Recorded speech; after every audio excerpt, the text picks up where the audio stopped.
What's going on, everyone? James Hancock here. I just saw a really good goddamn movie. And if you're a movie freak, you can relate to that special tingly feeling that seeing a good movie gives you. Basically, that lasts for at least a couple days or until you see a shitty movie that washes the taste out of your mouth. But the movie I'm talking about is Logan from writer-director James Mangold, who also had some help in the screenplay department.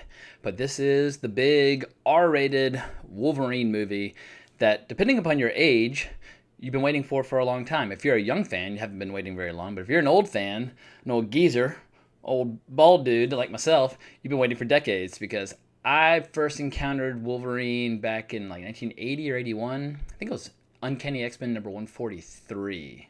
Pretty sure that was it. Yeah, on the cover, Kitty Pryde's on the cover with a flashlight. Wolverine's barely in it, but shortly thereafter I became a comic book junkie and rapidly fell in love with the character. In particular, when the limited series, a 4-issue limited series by Chris Claremont and Frank Miller hit the stands that showed Logan over in Japan fighting ninjas in the hand, and it was just killer. And like this, very R-rated, had a lot of blood and stabbing. At least it was pretty R-rated for the early 80s. But man, as phenomenal as this movie is, it also is a little bit bittersweet. And I'll be getting to that more later in the review because that takes me into spoiler territory. But all I can say is that the first great superhero movie of the year is here. I really, really hope that Guardians of the Galaxy Volume 2 will be great. I really hope that Thor Ragnarok will be great. But for now, at least we've got Logan to sink our teeth into. And it's unlike any superhero movie ever made because while Deadpool was R-rated, it was mostly funny. Logan is gritty and mean and sad and melancholy. It's basically like a long road trip movie, but it's like a road trip movie if you're being pursued by cyborg mercenary psychopaths. It really helps tie everything together if you've been an X-Men fan following the movies since 2000. And yeah, I think if anyone's ever enjoyed a Wolverine story at any time, ever, they'll be proud to call themselves a Wolverine fan after seeing this. I mean, movies like X3 The Last Stand or X-Men Origins Wolverine, you kind of had to pretend, like, Wolverine? What's that? You had to almost kind of hide your credentials for a while until there was a movie worth boasting and bragging about. But now you can be like, look, motherfuckers, this is what I'm talking about. That's fucking Wolverine. That's Logan. God damn it. At any rate, it's awesome. It's everything you've been hoping for. The reviews have not overhyped it. The reviews have not oversold it. This is a movie that I think anybody could go see. I mean, somebody who's never seen a superhero movie might be a little confused about some of the continuity, but they could probably pretty much just roll with it because the movie does do a pretty good job of feeding you what little bit of information you need to know. It is a standalone story, and it's set, I think, about 10 years from now, but I think they say 2028, 2029. And before getting into any specifics, I'll just say it is a time period where, for mysterious reasons, mutants are disappearing. It is a time where Wolverine is getting sick and dying for a mysterious reason, and his healing factor is no longer got quite the kick that it once did. And he's looking after Professor X, who's very old, very senile, but still clear at times. And then along comes this young girl, Laura, who desperately needs their help. And they, for the sake of basically just doing the right thing, I mean, forget Xavier School, forget youngsters, forget their mission of helping on mutants. It's just about doing the right thing, helping a little girl who's in trouble, and then just all hell breaks loose along the way. But I want to get into some specifics, so spoiler warning, 1, 2, 3, you've been warned. If you don't want to hear, then abort, but I'm moving on. So what can I say about the R rating? I mean, it earns its R rating in the first 5 minutes. The fight scenes are insane. I mean, the claws going through the face, through the side of the head, disemboweling people. It's just fucking bonkers. And yeah, the action delivers in every way you could hope for, especially when Laura, aka X-23, gets into the mix. And like in the comics, she's got the adamantium claws in her hands and then like the ones in her feet as well. And when you're watching Laura and Logan side by side in combat together, the only word that can describe the emotion I felt is just exhilaration. I felt pure exhilaration. I was in awe of just how disgustingly violent the movie is, in a good way. And then the choreography is great, but there's none of that stupid shaky cam stuff. You can see what's happening. It's just a really, really satisfying movie in terms of both the viciousness and the choreography of the action.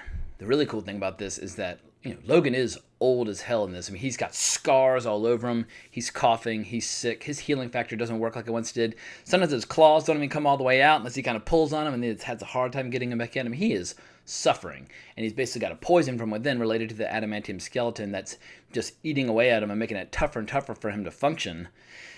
Charles is a complete mess. He's basically got a degenerative brain disease that gives him seizures, and when he has these seizures, he just lashes out at everything all around him, just frying their brains, and only Logan can really be around him. So basically, Logan's got him way out in the middle of nowhere, trying to basically keep him away from harming anybody. Because as we learn later in the movie, and this is big, massive spoiler alert, unlike the Old Man Logan storyline from the comics, where Logan got mind controlled or fooled into attacking and killing on the X-Men, in the context of Logan, it was actually Charles who had a brain seizure and did something horrible with his powers. We never quite get the full details because he's kind of in a moment of clarity talking about it, but clearly he did something horrible to the mansion with his powers. The X-Men are no more, the school is no more, and Logan took him to the most remote location he could just to get him away from harming anybody else. Another really cool thing about this, especially when you compare it to X-Men Apocalypse, a movie that I thought was uneven at best and had a lot of flaws, and there's some cool stuff to it, but for the most part I was pretty disappointed by X-Men Apocalypse, especially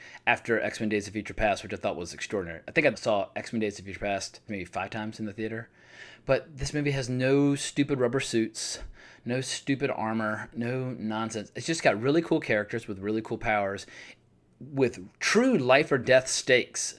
Because in this, at any given time, really, really crucial, important characters who've been around the franchise for a long time, they might die. And you feel that from the very first frame. You know that this is not a silly superhero movie where the status quo is going to be restored at the end.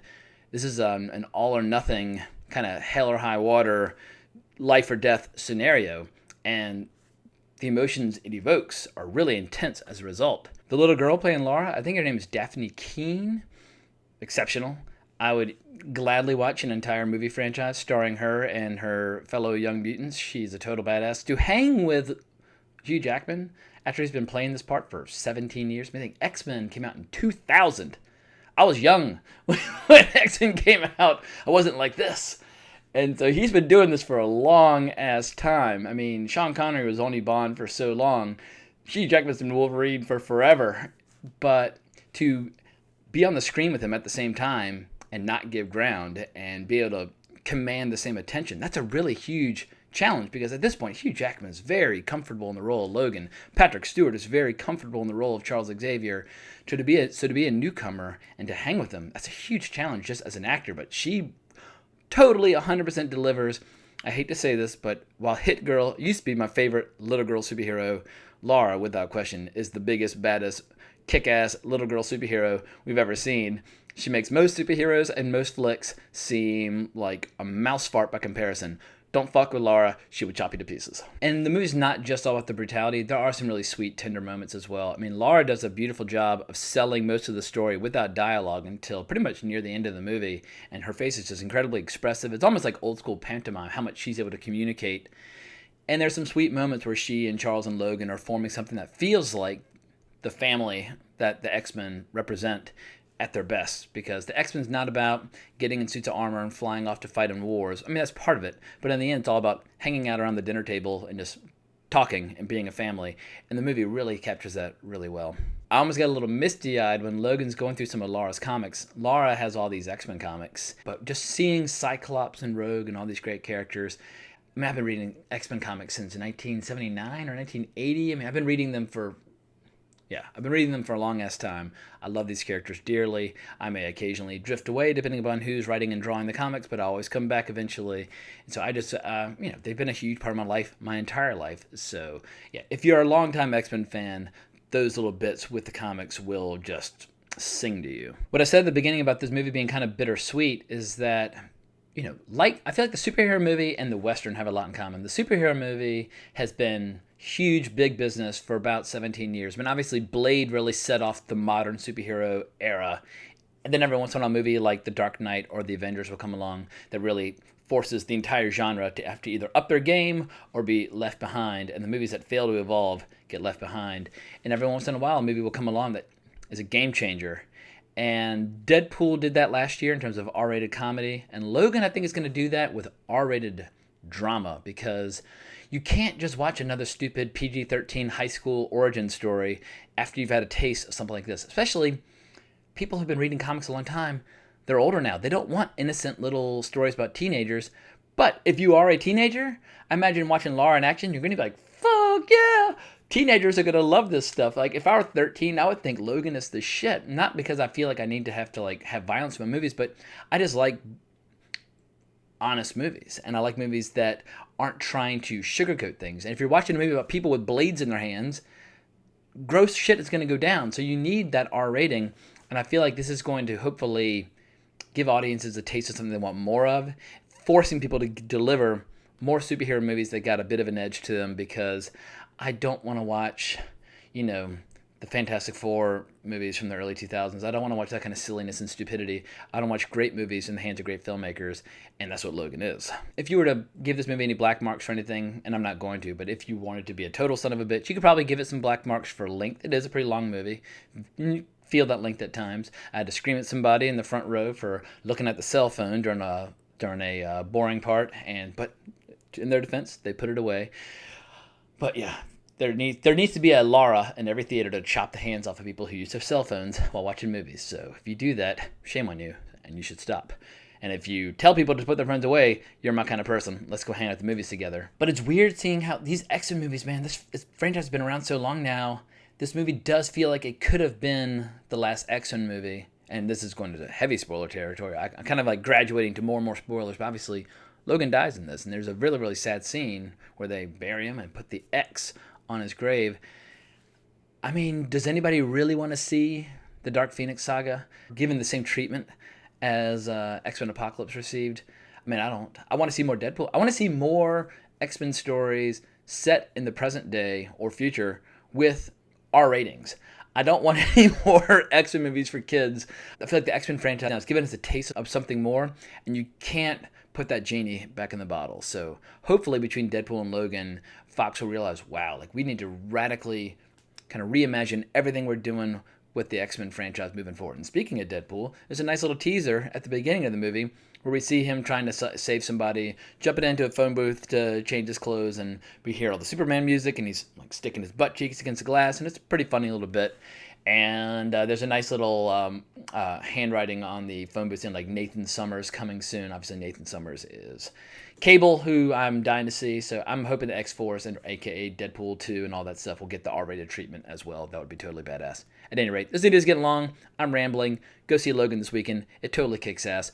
One of the best X-Men movies, if not the best X-Men movie. I mean, I'd say the best that I've seen. I mean, X2 is my favorite for a long time, but it's got a little age on it now. I would say Days of Future Past, Deadpool, and Logan are the three strongest. But right now, with Logan being very fresh in my mind, Logan might be the top. So anyway, hope you enjoyed this review. Please give me a subscribe. Have an awesome weekend at the movies. Go see this flick, and we'll get more movies like it in the future. So long.